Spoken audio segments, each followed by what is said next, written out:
هعمل وصفة نفسي اعملها من زمان معاكم، الكحك بالطريقة المصرية. اللي متابعني هيعرف ان انا بحب دايما اضيف حاجة جديدة للوصفات التقليدية. بالنسبة للكحك مش هقدر اغير في العجينة بتاعة الكحك نفسه، ولكن ممكن نعمل اضافات جديدة للحشو. في الوصفة دي هنعمل الكحك السادة، والحشوات المبتكرة هعملها لكم في الفيديو الجاي. هقول لكم عن النقط المهمة اللي ناخد بالنا منها عشان نظبط الكحك. اول حاجة ريحة الكحك، اللي عنده عطار شاطر يقدر يجيب من عنده ريحة الكحك، طبعا اسهل بكتير. اللي ما عندوش زي حالاتي كده ممكن يعمل ريحة الكحك في البيت.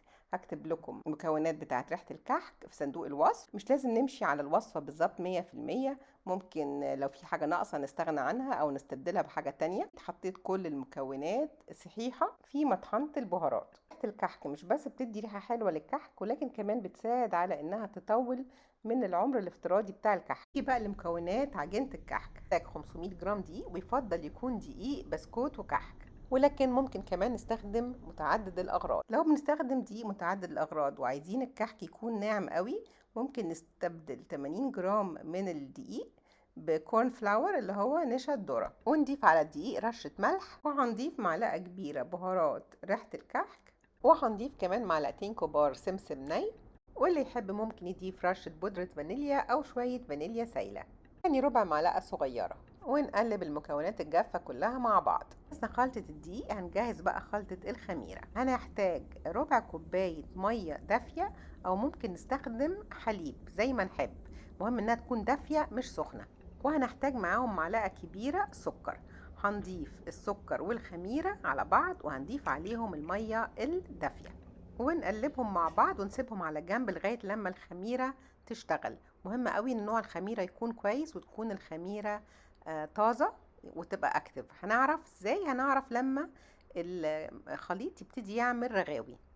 بعد كده هنحتاج 250 جرام سمنة، وضروري تكون سمنة، الزبدة ما بتنفعش في الكحك. هنحط السمنة في حلة ونسخنها على النار لغاية لما تبقى سخنة قوي، بس ما تتحرقش، يعني دوبك قبل ما تتبخر وتتحرق نشيلها. هي لسه سخنة هنضيفها على خليط الدقيق، نسمع صوت طشة وهنشوف رغاوي، وده اللي احنا عاوزينه.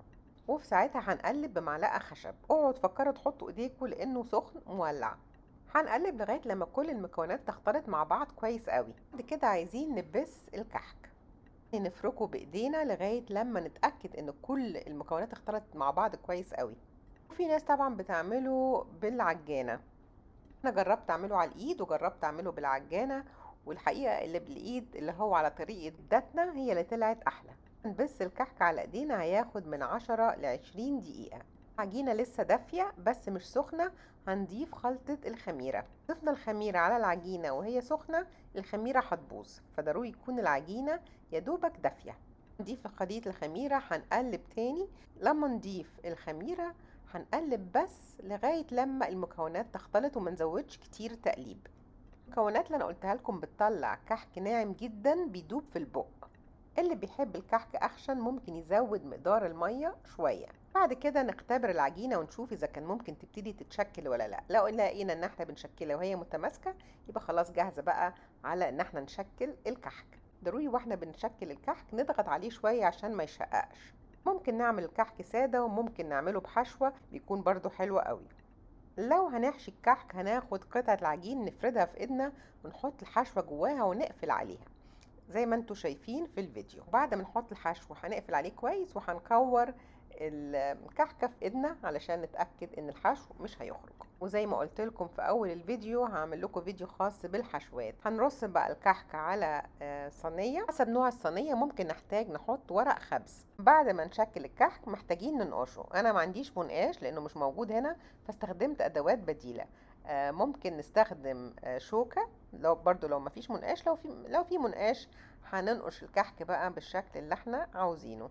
ونقش الكحك مهم علشان خاطر السكر البودرة يفضل ماسك في الكحك. لاحظوا ان الكحك العجينة ما فيهاش سكر خالص، فالسكر البودرة اللي على الوش ده مهم لطعم الكحك.